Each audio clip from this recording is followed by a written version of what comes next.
What would you do if strangers built a $200,000 luxury cabin right on top of your grandfather's memorial stone on land your family had owned for generations and then sued you for tearing it down?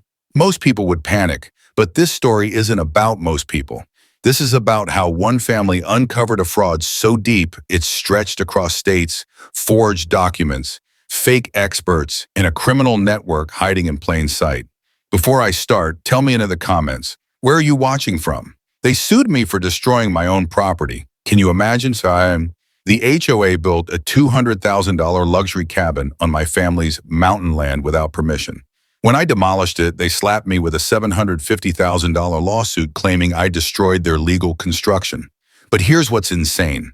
They had documents with signatures that should have been impossible to obtain.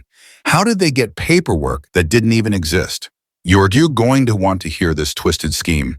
Look, I've dealt with difficult neighbors before, but what I discovered that Tuesday morning in September 2025 felt different.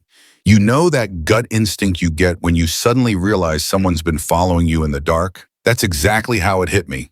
I was doing my usual property inspection with my trusty ATV, something I'd been putting off for 2 months because work had been insane. My grandfather, Daniel Palmer, established this land back in 1952, and I inherited it when he passed in 1989. The man was a simple farmer, the kind who carved every fence post by hand and treated this mountain property like sacred ground. At the heart of our family's land was his memorial stone, which he carved himself with the words, "Palmer Family Land Forever." That stone had always been the centerpiece of our small family cemetery area. But when I rounded the bend where that stone should have been, my brain stalled. I blinked. My pulse kicked up. Instead of the stone, there was a cabin. Not just some hunting shack, but a luxury magazine-worthy structure. Stone fireplace, wraparound deck, copper gutters in windows that probably cost more than my truck. I sat frozen on my ATV for a good 5 minutes, staring. The cabin wasn't just randomly plopped there. It was deliberately positioned to block the view of my grandfather's memorial, almost like someone wanted to erase our family's history. My hands shook as I pulled out my phone and started snapping pictures, making sure every shot had GPS coordinates and timestamps. This wasn't a mistake. This wasn't some boundary confusion. This was a full-blown, professionally built structure, complete with electric hookups and a paved access road that hadn't existed during my last inspection. The whole thing screamed premeditation. Someone had researched my property, identified the most meaningful spot, and decided to bury it under their heritage project. Jake Morrison, my best friend since high school, had always joked that someone would try to steal this land eventually. Just last month, he'd said, "Mountain property like this is like a winning lottery ticket. Somebody's always going to want what you got." But even Jake never imagined it would be this blatant, this calculated, this personal. When I finally worked up the nerve to approach the cabin, I felt like I was trespassing on my own land. I'll admit it, the structure was gorgeous. River rock foundation, hand-hewn log construction, copper gutters that probably cost more than most cars. But beauty didn't erase the fact that it was planted directly on sacred family ground without consent. As I documented everything with my phone, I heard an engine behind me. Not just any engine, the growl of an expensive SUV that screamed money and legal firepower. The door slammed and out stepped a woman in her early 40s with perfectly styled blonde hair, sunglasses worth more than my mortgage, and a leather briefcase thick as a Bible. "Mr. Palmer," she said, and chills ran down my spine that she already knew my name. "I'm Claire Jenkins, president of the Elk Ridge Heritage Council. We need to talk." The conversation that followed felt like an alternate reality. Claire wasn't defensive, wasn't apologetic. She was calm, confident, even bored, like this was just another Tuesday. She handed me a stack of legal documents that made my head spin. An Elk Ridge Heritage Council easement agreement, supposedly signed by my grandfather on September 15th, 1987. It granted them expansion rights on my land. I stared at the papers, professional letterhead, notary stamps, witness signatures, the whole 9 yards. They looked legitimate. But I knew my grandfather. He kept meticulous records, showed me every deed, every tax file. He never signed away land, especially not the patch containing his own memorial stone. "This doesn't make sense," I told her, my voice shaking. "My grandfather would never agree to this." Her smile was the kind you see on politicians when they're about to ruin your day. Mr. Palmer, memory can be unreliable, especially with elderly relatives. Families forget things. I clenched my fists, but before I could reply, my phone rang. It was my wife, Rebecca, the smartest woman I know, a former legal assistant with 15 years of experience smelling out fraud. I quickly explained, and she snapped into lawyer mode instantly. Don't sign anything. Don't agree to anything. Take pictures, get GPS, and for God's sake, don't let them know we're preparing to fight this. When I hung up, Claire was still smiling. Your wife sounds smart. I hope she understands fighting this would be expensive and ultimately futile. Sign, we have all the proper documentation. That night, Rebecca and I spread every family document across our kitchen table like generals plotting a war. Deeds, tax records, wills, photos, everything. She spotted it. First, the easement signature dated 1987 compared to Grandpa's will from 1989. The difference was glaring. The easement signature was strong, steady, like from a healthy man. The will was shaky, arthritic, weak, the signature of someone in failing health. Greg, Rebecca whispered, if someone forged this, they had access to samples of his younger handwriting. The next day, Claire called again, this time offering to show me the historical evidence herself. She arrived at the site with a supposed archaeologist, Dr. Michael Stevens, who claimed the area was a Native American ceremonial site. He pointed at random stones and indentations, spinning tales of fire circles and habitation. He even pulled out artifacts, arrowheads, and pottery shards he claimed to have just found. It looked convincing, but Jake leaned in and whispered, those arrowheads? Machine-made replicas, tourist junk from Denver. That's when I started really looking. The ancient fire circles still had mortar residue from modern construction. The pottery was cleanly broken, like it had been smashed on purpose yesterday, not weathered over centuries. And the supposed ceremonial site, it sat in a spot that flooded every spring melt. No one could have lived there.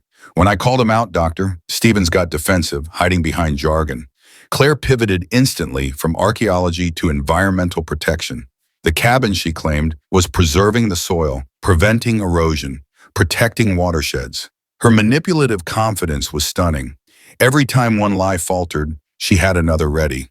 But Jake, who knew these mountains like his own backyard, pressed further. He asked Dr. Stevens about a famous Colorado archaeology site, the Lindenmeyer site, something every real archaeologist would know.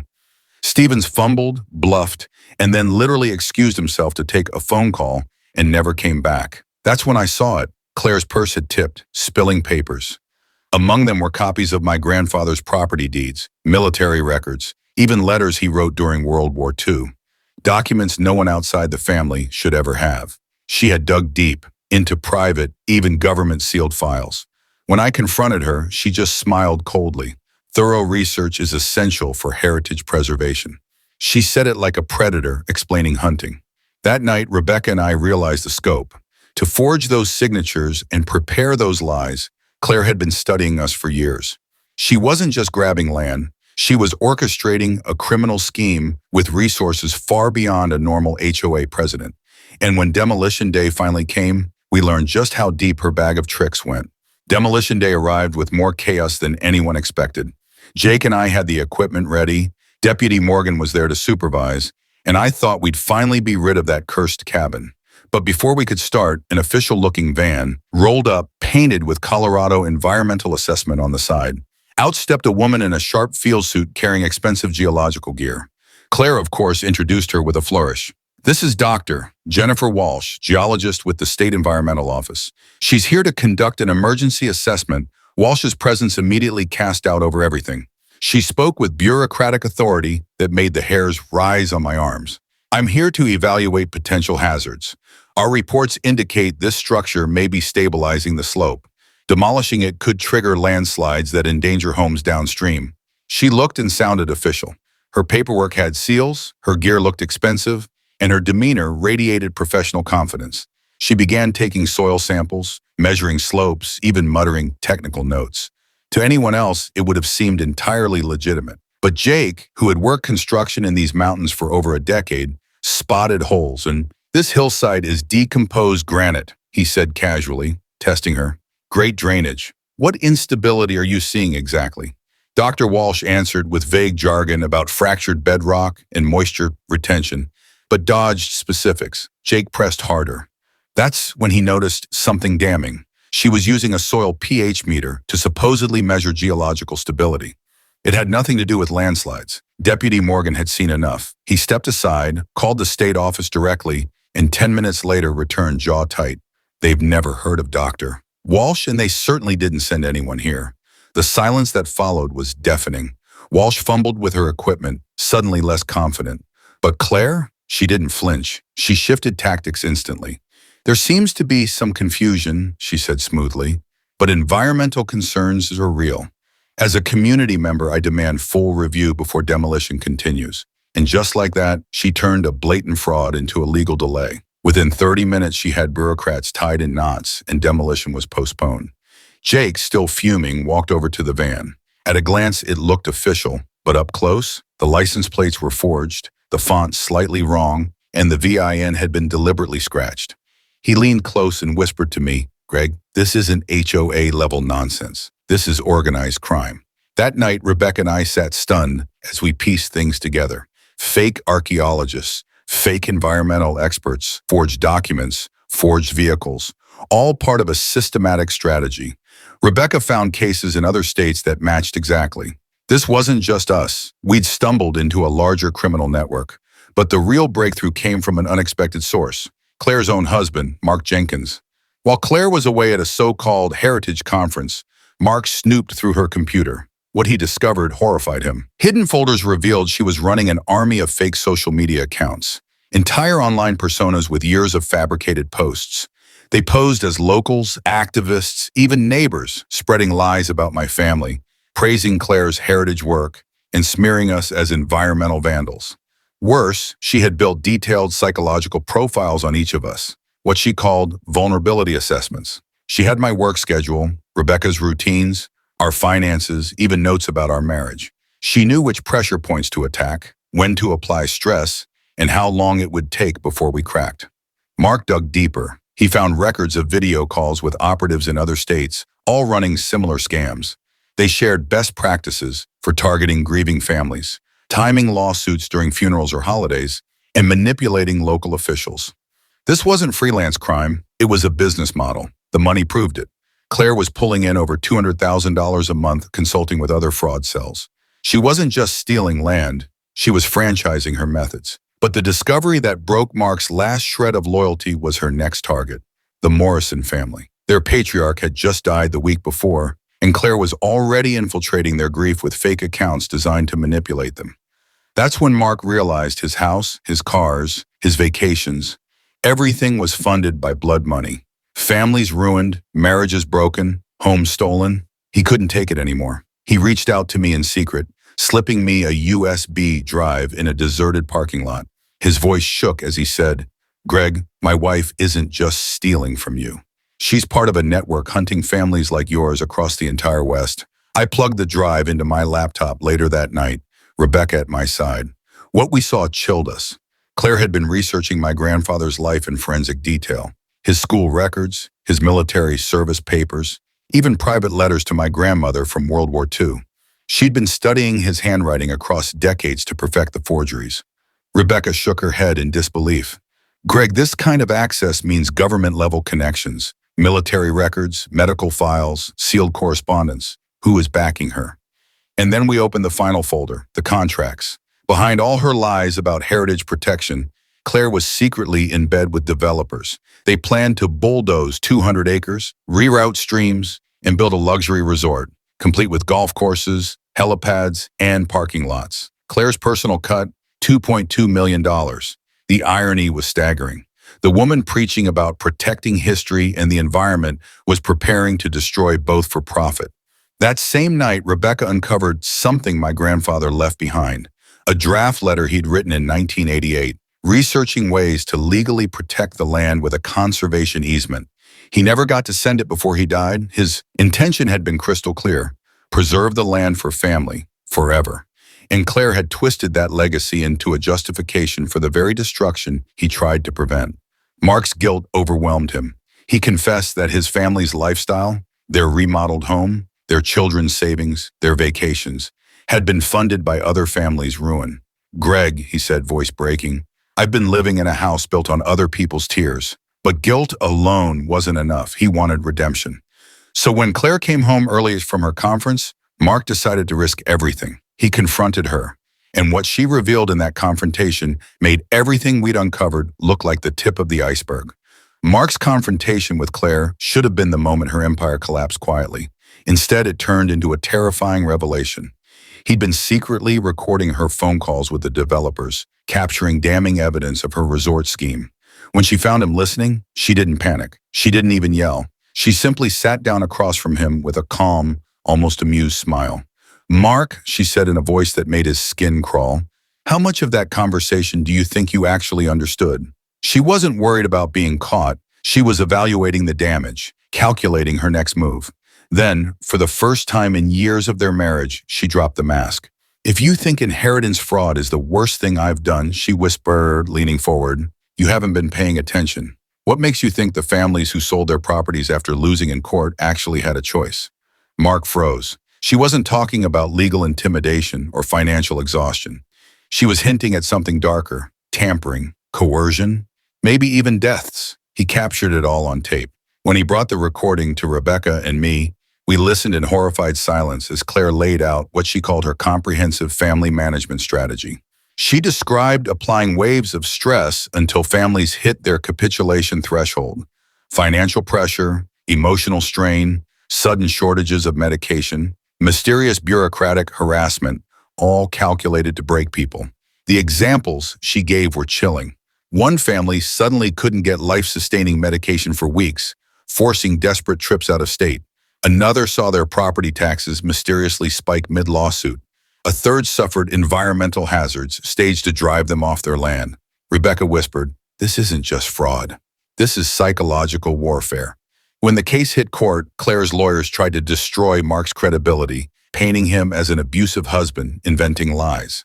But Mark had her own notes, her written backup defense plan to cry victimhood if caught.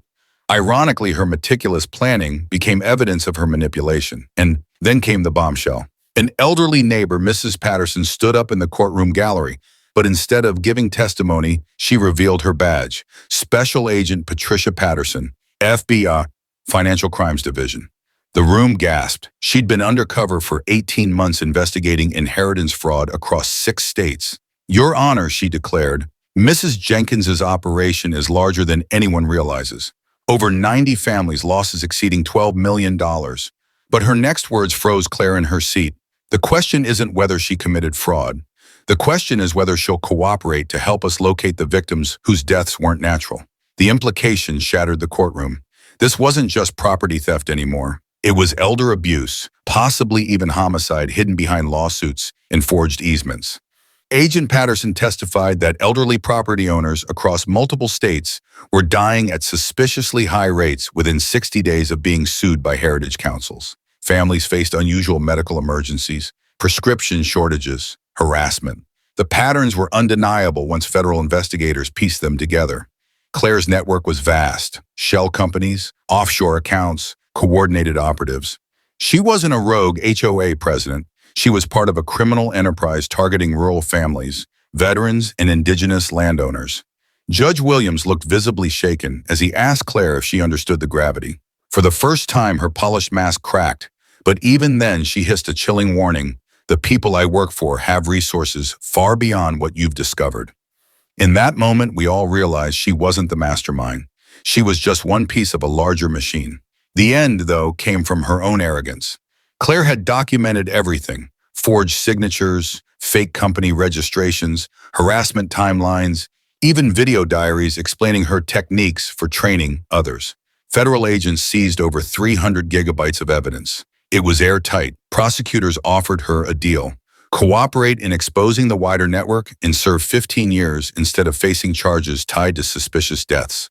She took it. But the fallout was immense. Hundreds of fraudulent easements voided, dozens of corrupt officials exposed, stolen properties returned, restitution funds created from Claire's seized assets. For my family, the resolution was bittersweet. We restored my grandfather's memorial stone and built a garden around it with native plants. On a new stone nearby, we engraved the names of 23 Colorado families who had also been victimized. Jake raised a beer that day and said, "Here's to stubborn folks who refuse to let criminals rewrite history." Mark stood beside me, hollow but determined. "Greg," he said, "I lived 3 years married to a stranger. What you and Rebecca didn't just save your land. It saved my soul." His testimony and evidence were pivotal, and his courage probably saved countless families yet to be targeted. 2 years later, Agent Patterson returned with one last revelation. She handed me a classified file about my grandfather. "Gregory, your grandfather wasn't just a farmer. He was a government surveyor who helped establish wilderness protections across Colorado in the 60s and 70s. His work blocked developers from valuable land. People with that knowledge have been targeted by these networks for decades." She paused, her expression grave. "Gregory, were you ever told exactly how your grandfather died?" Her words hung in the air, leaving me with one last unanswered question. That's the end of this incredible story. If it made you say, "No way, that's real," then share it with someone who needs to hear it.